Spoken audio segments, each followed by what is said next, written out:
तो क्या हाल है मेरे भाइयों का। सब बढ़िया है ना। आज से 1.5 साल पहले जनवरी 2024 में सैमसंग लॉन्च करता है अपनी S24 सीरीज इंडिया में, जिसमें S24 अल्ट्रा स्नैपड्रैगन 8 Gen 3 के साथ आता है। But for some reason S24 और S24 प्लस में Exynos 2400 चिपसेट आता है। इंटरनेट पे बवाल मच जाता है बिकॉज सैमसंग S23 लाइनअप एक बहुत सक्सेसफुल लाइनअप था। S23 तो मैंने आपको बहुत रेकमेंड भी करा था। जब S24 आता है Exynos 2400 के साथ तो लोगों का एक कंसर्न होता है कि क्या ये फ़ोन थ्रॉटल ज़्यादा होगा।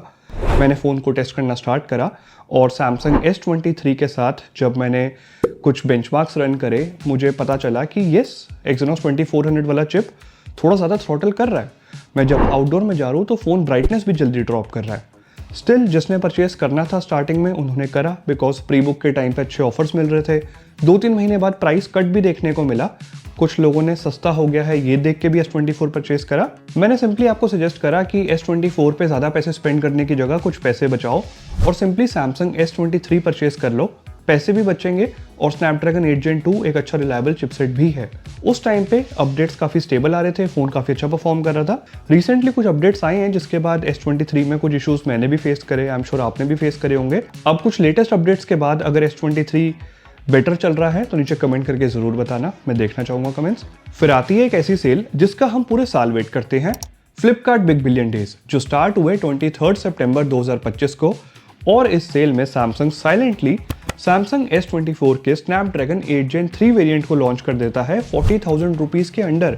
ये देख के जो Samsung S24 Exynos variant purchase कर चुके थे 60,000 65,000 में, उनका दिल रुक गया।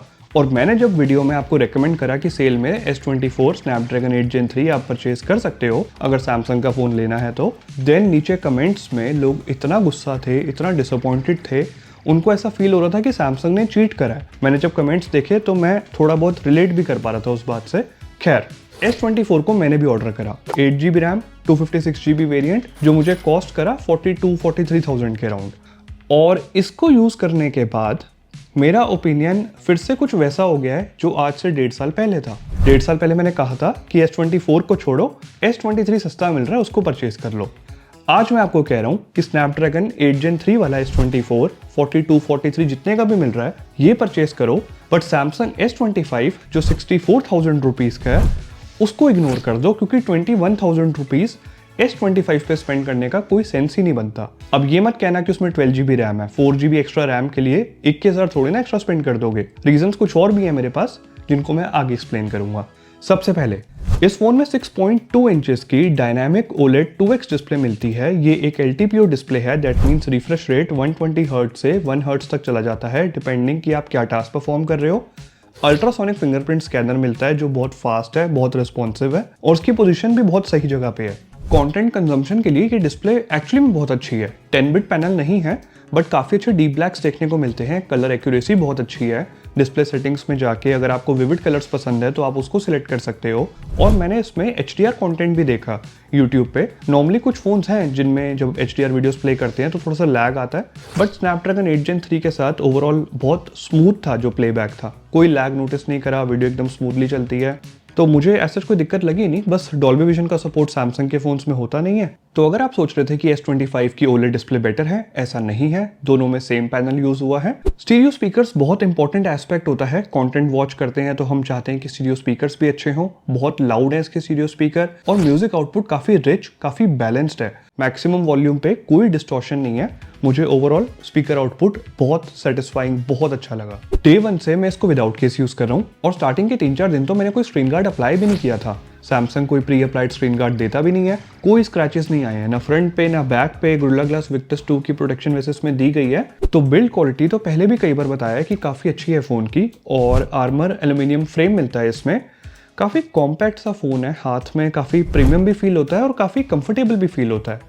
विदाउट केस तो यूज़ करने में मज़ा ही आ गया। इसका वेट भी काफ़ी कम है, 167 ग्राम्स। इसको कंपेयर कर सकते हो आप आईफोन एयर या सैमसंग S25 Edge से। बहुत हल्का फुल्का सा फ़ोन है। अब इसके अंदर मेन रीज़न जिस वजह से इसको मैंने आपको रेकमेंड करा और आपने भी इसी रीज़न की वजह से परचेस करा होगा, One UI 7 इसमें आउट ऑफ द बॉक्स मिलता है। बेसिकली एंड्रॉइड 15 पे चल रहा है। एंड्रॉइड 16 One UI 8 का अपडेट भी आ चुका है।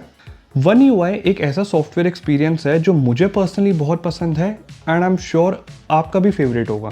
यार पता नहीं क्यों बट ये ना काफ़ी क्लीन सा एक्सपीरियंस देता है।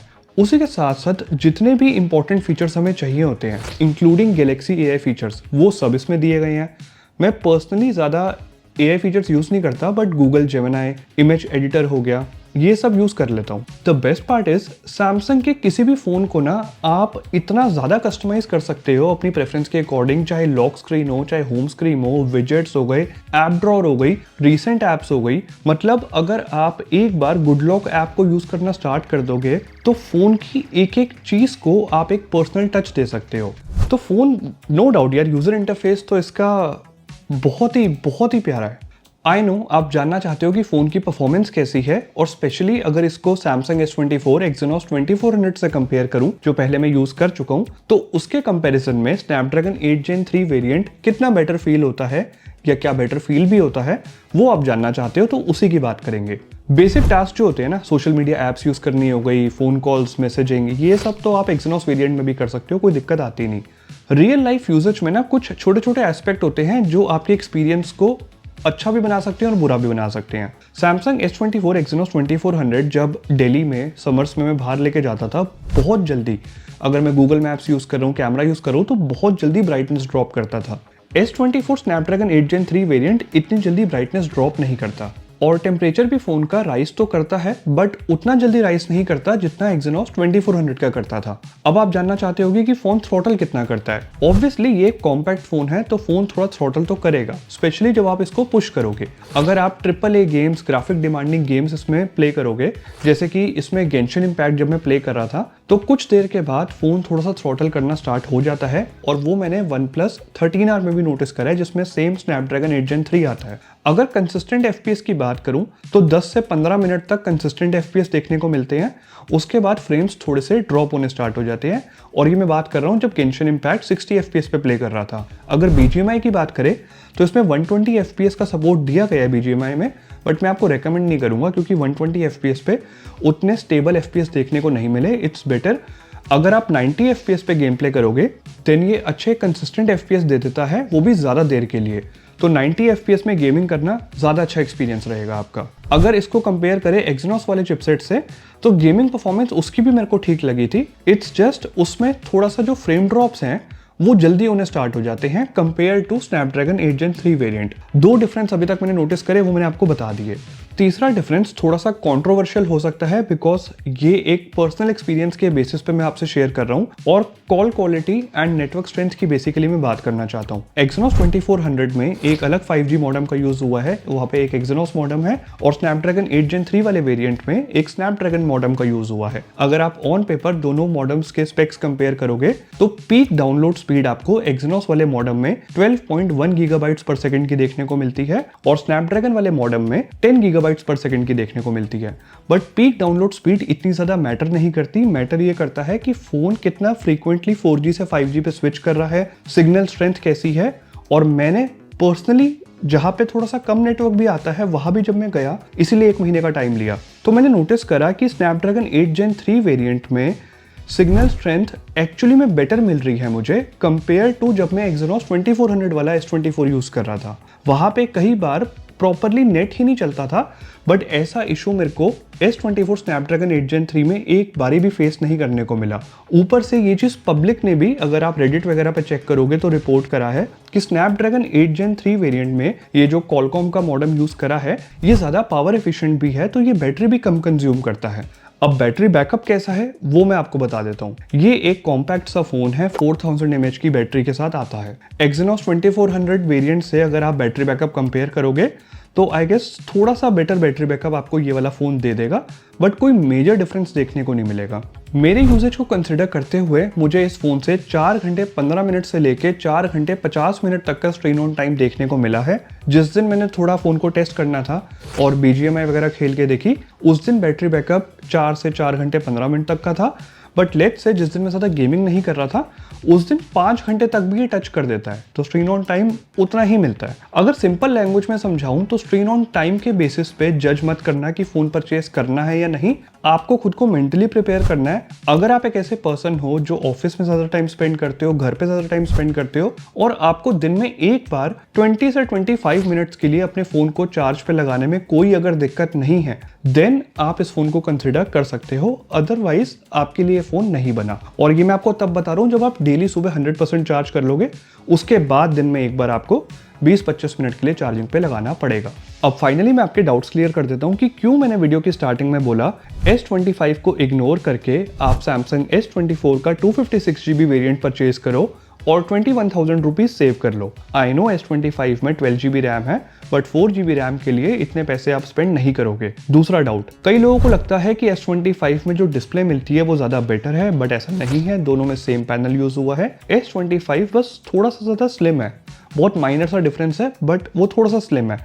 बट क्या वो एक रीजन होना चाहिए? नहीं। तीसरा रीजन, आपको और मुझे पता है कि S25 में स्नैपड्रैगन 8 एलीट एक बेटर चिपसेट मिलता है, बट एक बात समझो कि S25 भी आखिर एक कॉम्पैक्ट फोन है, वो भी थ्रॉटल करता है जब हम उसको थोड़ा पुश करते हैं। फर्क सिर्फ इतना है कि BGMI जैसी गेम्स जब आप उसमें प्ले करोगे जो हर कोई नहीं खेलता, तो FPS आपको थोड़े से ज्यादा बेटर देखने को मिलेंगे, बट वो भी सिर्फ थोड़ी देर के लिए। अपार्ट फ्रॉम दैट, जो रियल लाइफ यूजेज में डिफरेंस है वो बताना ऑलमोस्ट इम्पॉसिबल है। अगर किसी को पता नहीं है ना, फोन्स की नॉलेज कम है कि कौन सा S24 है, कौन सा S25 है, और वो दोनों में सेम टास्क परफॉर्म करेगा, तो वो बता ही नहीं सकता कि किस फोन में बेटर प्रोसेसर है और किस में कौन सा है। अब कैमरास को लेके मैं एक चीज काफी टाइम से बोलता आ रहा हूं, चाहे S24 हो या सैमसंग S25 हो। सबसे पहली चीज, सैमसंग को जो अपकमिंग S26 है उसमें ये कैमरा सेंसर्स को अपग्रेड कर देना चाहिए, बिकॉज ये वाले जो कैमरा सेंसर्स हैं ये डे लाइट में काफी अच्छी इमेजेस कैप्चर करते हैं, चाहे S24 हो चाहे S25 हो। स्पेशली अगर S24 की बात करें, डायनामिक रेंज डिसेंट देखने को मिल जाती है, कलर कॉन्ट्रास्ट थोड़ा सा वाइब्रेंट होता है, बट इस तरीके के आई प्लीजिंग कलर्स ज्यादातर लोगों को पसंद आते हैं और सोशल मीडिया पे आप लोग ऐसे ही इमेजेस अपलोड करते हो। इवन टेलीफोटो लेंस भी डे लाइट में अच्छे पोर्ट्रेट्स कैप्चर कर लेता है, सब्जेक्ट सेपरेशन अच्छा है, सब्जेक्ट फोकस भी अच्छा है। अल्ट्रा वाइड एंगल लेंस तो शायद ये लोग 4 साल से सेम ही यूज कर रहे हैं और वो अब बहुत आउटडेटेड लगता है। डे लाइट में भी ना इमेजेस में कलर कॉन्ट्रास्ट अच्छा देखने को मिल जाता है, डायनामिक रेंज भी डिसेंट देखने को मिलती है, बट अगर आप इमेज को जूम करके चेक करोगे तो डिटेल्स जितनी होनी चाहिए इस प्राइस सेगमेंट के फोन्स में उतनी अच्छी डिटेल्स देखने को नहीं मिलती। और लो लाइट में तो बुरा हाल है, अल्ट्रा वाइड एंगल के शॉट्स नॉइस से भरे हुए होते हैं, कलर्स भी अच्छे से मेंटेन नहीं कर पाता और डिटेल्स भी मिसिंग होती है। Same goes with the primary sensor and the telephoto lens. Low light में ना S24, S25 के कैमरास इतना ज़्यादा बुरा परफॉर्म करते हैं कि आपको इमेज में बहुत ज़्यादा ओवर शार्पनिंग देखने को मिलती है।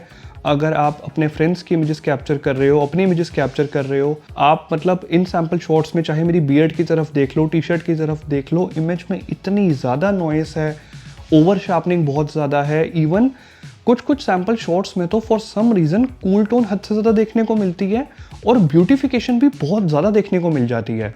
डे लाइट के सैम्पल्स में एज सच ब्यूटिफिकेशंस देखने को नहीं मिलती, बट लो लाइट में पता नहीं क्यों ये स्किन को इतना ज़्यादा ब्यूटीफाई क्यों कर देता है। इस तरीके की इमेज प्रोसेसिंग मेरी समझ से ही बाहर है और ये सेम इशू S24 में भी है और S25 में भी है। तो अगर आप S25 को बेटर कैमरास के लिए परचेस कर रहे हो देन आप डिसअपॉइंट हो जाओगे। डे लाइट में अच्छी इमेजेस S24 भी कैप्चर कर लेता है, प्रॉब्लम ही सारी लो लाइट की है, जहाँ पे S24 भी स्ट्रगल करता हुआ नजर आ रहा है और S25 भी।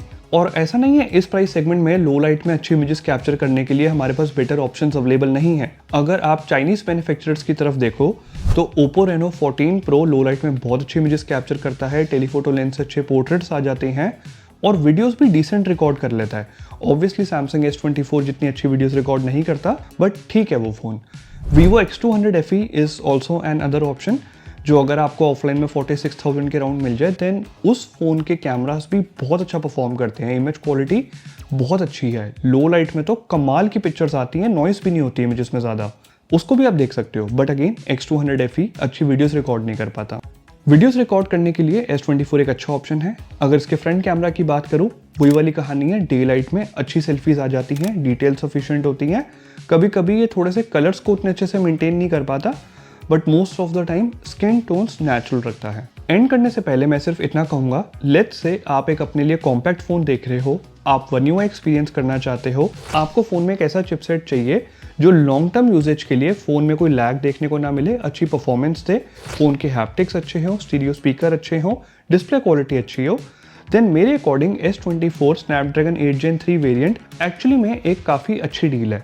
बस बैटरी बैकअप फ़ोन का थोड़ा सा एवरेज है, जो मैंने क्लियरली बताया। और जो भी आपके डाउट्स थे Exynos 2400 और स्नैपड्रैगन 8 Gen 3 वेरिएंट को लेके, मैंने जो पर्सनली एक्सपीरियंस करा वो मैंने आपसे इस वीडियो में शेयर कर दिया। आई होप आपको कंटेंट इन्फॉर्मेटिव लगा होगा। मैं बस इतना एक्सपेक्ट करता हूँ कि आप सब्सक्राइब कर दोगे और वीडियो को लाइक कर दोगे।